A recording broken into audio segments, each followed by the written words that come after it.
My name is Emily Titan, and I'm a Rhode Island resident and disability rights activist. I'm autistic and a member of the Autistic Self-Advocacy Network and a member of Not Dead Yet. And thank you for hearing us this evening. The National Disability Rights, as you know, Not Dead Yet, the National Disability Rights Group that has long opposed euthanasia and assisted suicide. The opposition is based in universal principles of social justice that apply to everyone, whether disabled or or not. The second this bill passes, depressed people will be put in harm's way. For example, Oregonian Michael Freeland easily obtained a lethal prescription for his terminal diagnosis, despite a 43-year history of severe depression, suicide attempts, and paranoia. Fortunately, other doctors and counselors intervened to address his real needs, and he died a natural death about 2 years later. When this story came to light, the prescribing doctor said he didn't think a psychological consult was necessary. Oregon statistics for the last 5 years show that barely 2% of patients were referred to for a psychological evaluation. Doctors are simply not capable of identifying such psychological problems.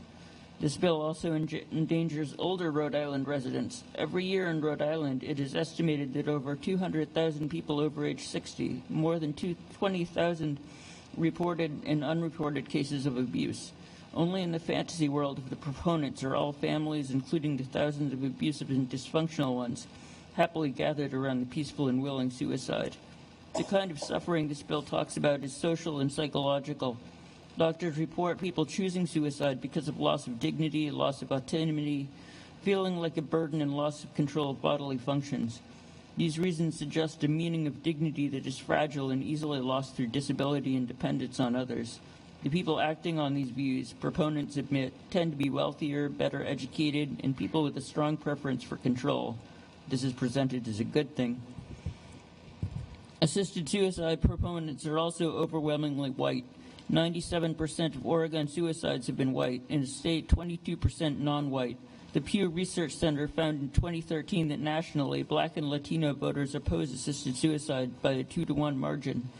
Whatever else assisted suicide is, it is not about pain.